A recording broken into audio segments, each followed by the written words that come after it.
Hello guys, मैं आपसे स्वागत करता हूं आपके अपने यूट्यूब चैनल पीजे क्लासेस 2.0 पर। मैं आपके लिए class 10th math chapter number 4G का क्वेश्चन नंबर 11 लेकर आया हूं, जो कि बहुविकल्पी प्रश्न थे। और आज ये पांचों बहुविकल्पी प्रश्न खत्म हो जाएंगे और आगे हो सकता है और भी बताएं। तो देखिए क्या कहता है आपका क्वेश्चन नंबर 11। कह रहा है कि समीकरण 2x² माइनस 5x प्लस 4 बराबर 0 के मूल हैं ना। मूल है तो इसका मतलब ये पूछ रहा है कि यह वास्तविक है कि असमान है कि भिन्न भिन्न है, ये हमें बताना है। तो इसे बताने के लिए हम क्या करते हैं, विविक्त कर का सूत्र लगाते हैं। तो d बराबर आपका होता है क्या, 4 d बराबर आपका होता है b² माइनस का 4ac ना। और इसका तुलना किया जाता है, तो तुलना करने पर क्या होता है, ax² plus bx plus c से जब तुलना करेंगे तो यहाँ से a का मान आपका निकलेगा 2, b का मान आपका निकलेगा -5 और c का मान आपका निकलेगा 4। तो यही मान हम इनमें उठाकर रख देते हैं। तो देखिए रखते हैं क्या होता है, d बराबर b के स्थान पे -5 है तो -5 का स्क्वायर और -4 इंटू ए का स्थान पे 2 गुणे सी का स्थान पे 4। तो ये हो गया 5 पच्चे 25 माइनस का 4 चौका 16 और 16 दूना 32।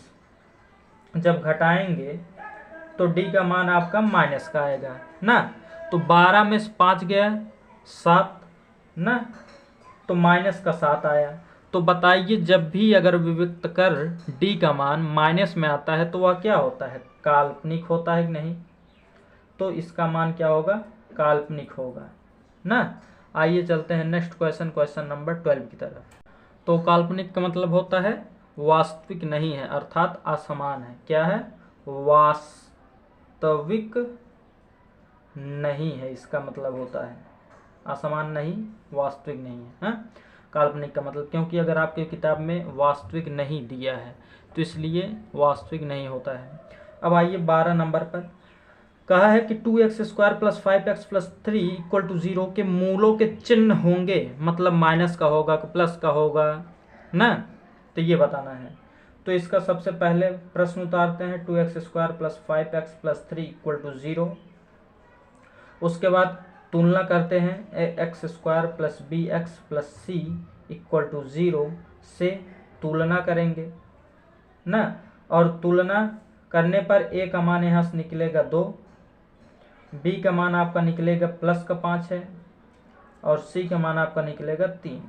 अब यही मान विविक्त कर का सूत्र लगाकर उसी में रख देंगे, तो उसी से हमें पता चलता है कि धनात्मक है कि ऋणात्मक है। तो b² माइनस का 4ac, तो b के स्थान पे 5 का स्क्वायर माइनस का 4 इंटू ए का स्थान पे 2 गुणे सी का स्थान पे 3। अब ये हो गया 25 और 4 तियाँ 12, 12 दूनी 24 बराबर आ गया 1। तो मतलब इसके जो मूल होंगे क्या होंगे, धनात्मक होंगे। क्या होंगे, धनात्मक होंगे। तो आई होप आपको यह भी क्वेश्चन बढ़िया से समझ में आया होगा। आइए चलते हैं नेक्स्ट क्वेश्चन, क्वेश्चन नंबर 13 की तरफ। आपको कहा है क्वेश्चन नंबर 13, एक द्विघात समीकरण का विविक्त कर ना। एक द्विघात समीकरण है जिसका विविक्त कर +3 दिया है। तो हमने आपको बताया था नियम कि अगर d का मान किस धनात्मक हो, अर्थात d बड़ा हो 0 से, तो 0 से तभी बड़ा होगा जब वो धनात्मक होगा ना, धनात्मक होगा। दूसरा हमने बताया था d का मान छोटा हो 0 से d तभी 0 से छोटा होगा जब वह ऋणात्मक होगा ना। और या तो d का मान बराबर हो 0 के, तो कब बराबर होगा, जब 0 करेक्ट होगा d का मान ना। तब इसके मूल हमने बताए थे, जब d 0 के बराबर होगा तो दोनों मूल हमेशा क्या आएंगे, समान आएंगे। मतलब अगर x का मान पहले में 3 आया तो दूसरे में भी 3 आएगा। लेकिन जब ऋणात्मक होगा तो हमने बताया था काल्पनिक होगा ना। लेकिन जब धनात्मक होगा तो हमने बताया था असमान तथा वास्तविक होगा ना। यही हमने बताया था। तो मतलब आपका इसमें विकल्प नंबर तीसरा वाला सही है। तो तीसरा विकल्प आपका है क्या, वास्तविक कामा असमान। तो आई होप आपको यह नियम याद होगा, हमने जो वीडियो में बताया था। अब आइए बढ़ते हैं नेक्स्ट क्वेश्चन, क्वेश्चन नंबर 14 की तरफ।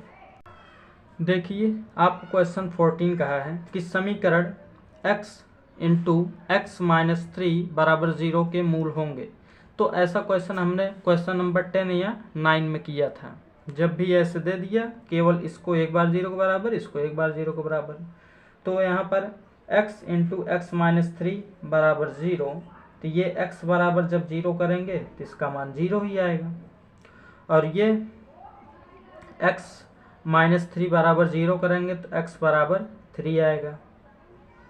तो इसके मूल क्या हो गए, 0,3। या आपका अगर ऐसा दिया हो 3,0 तो ये हो जाएंगे। तो आपको जो दिया हो आपके विकल्प में वही वाला सही मान लेना।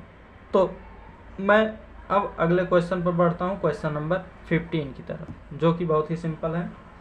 कहा है 4x² minus 12x plus 9 equal to 0 के मूल होंगे। मतलब इसमें आपका पूछा है विकल्प के अनुसार वास्तविक तथा असमान, दूसरा का है वास्तविक नहीं है, तीसरा का है वास्तविक और बराबर, चौथा का है शून्य। तो इसको हल करेंगे अर्थात विभक्त कर सूत्र से। तो तुलना करेंगे ax² plus bx plus c बराबर 0 से। तो a का मान यहाँ से निकलेगा 4, b का मान आपका निकलेगा -12 और c का मान आपका निकल जाएगा 9। तो d बराबर b², तो b का स्थान पे -12 का whole square plus 4 into a का स्थान पे 4 इंटू c का स्थान पे 9। ये हो गया 12 बराबर में 144 और प्लस ना, लेकिन यहाँ माइनस का सूत्र -4ac होता है। तो 4 चौका 16 और 16 9 144, तो ये माइनस का 144 हो गया है। तो ये प्लस और ये माइनस। अब कोई आपको 144 रुपये देकर फिर 144 रुपये ले ले तो कुछ बचेगा नहीं, बचेगा ना बच्चा। तो ये हो गया 0। तो यहाँ पर आ गया d बराबर 0। और हमने अभी अभी बताया आपको क्वेश्चन, इसमें d का मान जब 0 आता है तो वह मूल क्या होता है, समान होता है। तो इसमें आपको क्या कहा था, शून्य होगा। चौथा विकल्प क्या कहा था, तो चौथा विकल्प आपका इसमें सही है, शून्य होगा। तो आई होप आपको यह भी समझ में आया होगा। आइए बढ़ते हैं अब सब्जेक्टिव क्वेश्चन, क्वेश्चन नंबर 16 की तरफ। तो देखिए दोस्तों, क्वेश्चन नंबर 16 आपका कहा है, बहुत ही मज़ेदार क्वेश्चन है, आपके पेपर में पूछा जा सकता है, इम्पॉर्टेंट है एक प्रकार से, मान के चलिए। क्योंकि बढ़िया क्वेश्चन है, थोड़ा लंबा भी है और बहुत सिंपल है, लंबा भले ही है। तो कहा है एक वर्ग समीकरण के मूलों का योग 5/4 है। तो मूलों का योग होता है a प्लस बी। हमने आपको डायरेक्ट उसमें बताया था -x का गुणांक बटे x² का गुणांक, मतलब अल्फा प्लस बीटा बराबर होता है क्या, 5/4 दिया है। हाँ, आपका दिया है ये अल्फा प्लस बीटा का मान, अर्थात अल्फा प्लस बीटा बराबर आपका दिया 5/4। तो मूलों का जब भी योगफल अगर कहेगा तो आप समझ लीजिए कि चाहे a प्लस बी आप मानिए, चाहे x प्लस वाई मानिए, क्योंकि अल्फा प्लस बीटा से बच्चों को बहुत डर लगता है, जो कि है कुछ नहीं। तो वही होता है अल्फा प्लस बीटा बराबर 5/4। दूसरा अंतर उसी का दिया है 1/4, तो अल्फा माइनस बीटा बराबर 1/4, इतना आपको दे दिया है ना। ये क्या था, ये था आपका योग और ये क्या था, अंतर। तो जो दिया था देखो, हमने डायरेक्ट वही लिखा है, अपने मन से तो लिखा नहीं। अब आगे क्या है, कहा है तो समीकरण ज्ञात कीजिए। तो समीकरण ज्ञात करने के लिए पहले हमें अल्फा और बीटा का मान अलग से निकालना पड़ेगा, क्योंकि जब तक अल्फा और बीटा का मान निकलेगा नहीं तब तक समीकरण ज्ञात नहीं हो सकता ना। क्योंकि अल्फा जो है वो मूलों का एक योग होगा, दूसरा बीटा दूसरा होगा उसका मान। जैसे x का मान 1 3 आता है और x का मान दूसरा 4 आता है, तो वो दोनों अलग अलग निकलते हैं, या एक ही निकले तब भी कोई बात नहीं ना। तो इसलिए इसे निकालना पड़ेगा। तो निकालने की देखिए, समीकरण 1 बन गया आपका और ये समीकरण 2 बन गया। तो समीकरण 1 और 2 में देखिए कुछ मिल रहा है कि नहीं, तो तो हम देखते हैं कि इसमें बीटा बीटा अल्फ़ा अल्फ़ा दोनों मिल रहा है। अब चिन्ह मिलाएंगे, अल्फ़ा के आगे प्लस है, इसके अल्फ़ा के आगे प्लस है, बीटा के आगे प्लस है, यहाँ बीटा के आगे माइनस। बस यही तो हमें चाहिए था, जब दो चीज़ मिलते रहें और चिन्ह दोनों के असमान हो, मतलब बराबर ना हो। तो देखिए ये चिन्ह दोनों बराबर नहीं है, ये प्लस ये माइनस, तो मतलब आराम से क्या कर दे, इसे हम समीकरण 1 और 2 को जोड़ दें।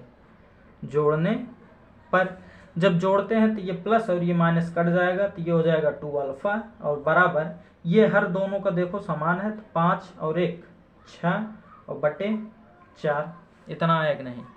और हमने आपको एक चीज़ बताया है, अगर सामने ये सामने कटता रहे तो काट दो, 2 1 के 2, 2 3 6, तो अल्फ़ा का मान आपका आ गया 3/4। अब बीटा का मान निकालने के लिए अल्फ़ा का मान समीकरण 1 में रख दें या 2 में रख दें, तो लिखेंगे अल्फ़ा का मान समीकरण 2 में रखने पर, तो समीकरण 2 आपका है अल्फ़ा माइनस बीटा बराबर 1/4, अल्फ़ा का मान आया था 3/4 माइनस बीटा बराबर 1/4। हाँ, तो आई होप आपको इतना समझ में आया होगा। आगे क्या है, ये प्लस 3/4 इधर आएगा तो माइनस का, तो माइनस बीटा बराबर 1/4 माइनस का 3/4। अब आप देख रहे हैं कि हर दोनों का समान है, तो अगर प्लस है तो जुड़ जाएगा, माइनस है तो घट जाएगा, तो ये माइनस है तो घटेगा, 3 में से 1 गया 2 और बटे 4, और ये माइनस बड़ा था तो माइनस हो गया, इस माइनस कैंसिल, 2 1 जा 2, 2 2 जा 4, तो बीटा का मान आपके पास आ गया 1/2। जब अल्फ़ा और बीटा दोनों का मान निकल गया, तो अब इससे हम समीकरण ज्ञात कर लेंगे। और हमने आपको बताया था कि समीकरण ज्ञात करने के लिए कौन सा सूत्र लगता है, बताइए, याद है कि नहीं? बताया था समीकरण जब भी निकालने के लिए कहे तो आपको लगाना है x² माइनस का alpha plus beta into x minus का अल्फ़ा इंटू बीटा बराबर 0। तो बस अब इसी पर रख देना है। अब x² माइनस अल्फ़ा का मान